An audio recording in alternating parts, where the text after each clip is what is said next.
जब आप बोलोगे तभी वो सरेंडर करेगा, हमसे कहने से सरेंडर नहीं करेगा। नहीं वो क्यों मतलब क्यों बुलाएंगे आप लोग? सिलेंडर आप लोग कहाँ उससे है? बुलाएंगे कभी जो निकल गया घर फंस में गया, कभी वो फंस गया जी, किसी जी, घर में, है ना, जी। तो हम आपको बुलाएंगे ताकि आप बोलो कि भाई हथियार फेंक के आ जा, सरेंडर कर दे। हम तो नहीं बोलेंगे उनको सिलेंडर करने के लिए। नहीं बोलोगे आप। अगर वो घर जिंदा वापस आ जाए तो मैं खुद उनको शहीद कर दूँ।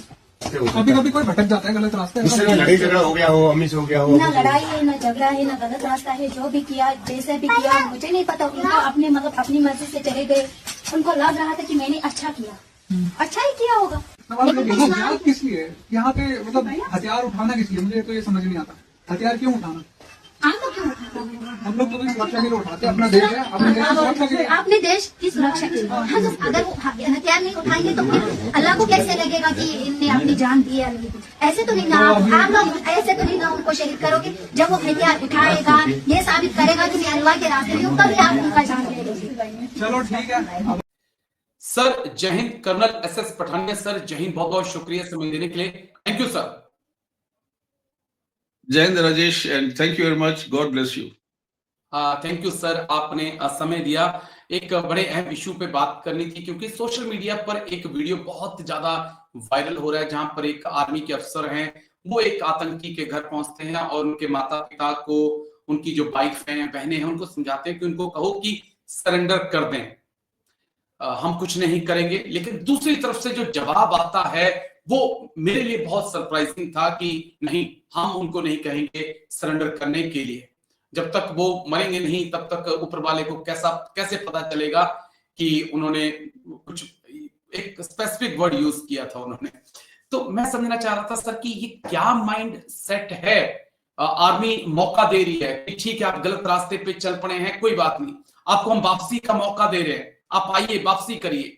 लेकिन इस माइंडसेट को देखकर तो मैं ही नहीं बल्कि इंडिया की आधी से ज्यादा आबादी हैरान है सर। देखिए राजेश जी, ये बड़ा अनफॉर्चुनेट है, मैंने भी वो वीडियो देखा था। लेकिन अगर आप देखते हैं, अभी जो डॉक्टर शाहीन है, जो एक डॉक्टर हैं, सर्जन हैं, वो अगर रेडिकलाइज हो चुकी हैं, तो आप जो उन लोगों का अंदाजा लगा सकते हैं कि जो गांव में बैठे हुए हैं, जिनके पास एक्सपोजर नहीं है।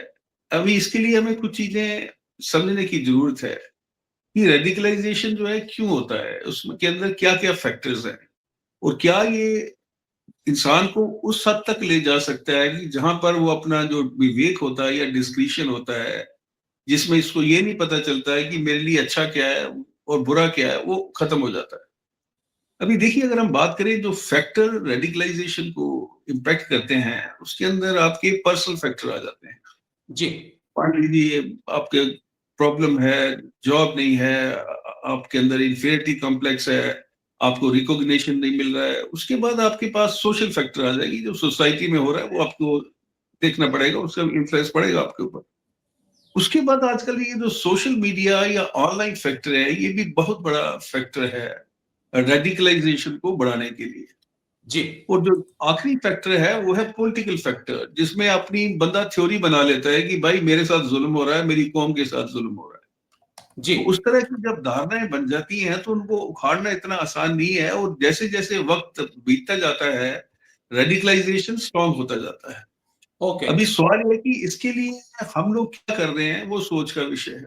ये रोका जा सकता है इफेक्टिवली टू ग्रेट जी, एक्सटेंट, बट उसके लिए एक स्ट्रेटेजी बनानी पड़ेगी। वो स्ट्रेटेजी है कि नहीं है, वो आई डोंट नो। दूसरी बात यह है कि रिलीजन एक ऐसी चीज है, रिलीजन पर से इज नॉट बैड, बिल्कुल लेकिन सर। रिलीजन आपको रेडिकलाइज करने में बहुत बड़ी मदद करता है। जब आप बोलते हैं कि आपका धर्म खतरे में है, तो कोई भी इंसान जो है उसके लिए किसी भी हद तक जा सकता है। तो ये एक बहुत बड़ा खतरा है जो हमारे ऊपर मंडरा रहा है, जिसका गवर्नमेंट को संज्ञान लेना पड़ेगा, स्टेट गवर्नमेंट को संज्ञान लेना पड़ेगा, और खासकर जम्मू कश्मीर यूटी, जो अभी एक किस्म का breeding of terrorism across the India की एक ग्राउंड बनती जा रही है, तो उसको संभालने की जरूरत है। एक टाइम टेस्टेड स्ट्रेटेजी लगाने की जरूरत है। एक आपको साइकोलॉजिकल लोगों से बात करनी पड़ेगी, आपको लोगों की भावनाओं को समझना पड़ेगा। दोनों पॉलिसी जो है आपकी, कैरेट और रॉड की, वो इकट्ठी चलेंगी। Civic action, winning the heart of mind people, तो ये सारी चीजें government, I am very sure they must be thinking, because ये बहुत अलार्मिंग और बहुत ही ग्रेव थ्रेट है जो हमारे देश में भी बढ़ता जा रहा है। और इन मॉड्यूल्स को पूरी तरह से डिसमेंटल करना बहुत जरूरी है, चाहे वो जम्मू कश्मीर में हो या जम्मू कश्मीर के बाहर हो। जब आप बोलोगे तभी वो सरेंडर करेगा, हमसे कहने से सरेंडर नहीं नहीं करेगा। वो क्यों मतलब क्यों बुलाएंगे आप लोग? सिलेंडर आप कहाँ लोग क्या है? बुलाएंगे कभी जो निकल गया घर फंस में गया, कभी वो फंस गया जी, किसी जी, घर में, है ना, जी। तो हम आपको बुलाएंगे ताकि आप बोलो कि भाई हथियार फेंक के आ जा, सरेंडर कर दे। हम तो नहीं बोलेंगे उनको सिलेंडर करने के लिए। नहीं बोलोगे आप। अगर वो घर जिंदा वापस आ जाए तो मैं खुद उनको शहीद कर दूँ। कभी कभी कोई भटक जाता है गलत रास्ते उससे भी लड़ाई झगड़ा हो गया हो, अम्मी से हो गया हो। ना लड़ाई है, ना झगड़ा है, ना गलत रास्ता है। जो भी किया, जैसे भी किया, मुझे नहीं पता। उनका अपने मतलब अपनी मर्जी से चले गए। उनको लग रहा था कि मैंने अच्छा किया, अच्छा ही किया होगा। सवाल लेकिन ये है, इस्लाम यहाँ किस लिए यहाँ पे मतलब हथियार उठाना किस लिए, मुझे तो ये समझ नहीं आता। हथियार क्यों उठाना? हम तो क्यों उठाते हैं? हम लोग तो भी सुरक्षा के लिए उठाते हैं, अपना देश है, अपने देश की सुरक्षा के लिए। अपने देश की सुरक्षा के लिए। हम अगर वो हथियार नहीं उठाएंगे तो फिर अल्लाह को कैसे लगेगा कि इनने अपनी जान दी है अल्लाह को? ऐसे तो नहीं ना आप लोग ऐसे तो नहीं ना उनको शहीद करोगे। जब वो हथियार उठाएगा, ये साबित करेगा कि मैं अल्लाह के रास्ते में हूँ, तभी आप उनका जान ले लोगे। चलो ठीक है।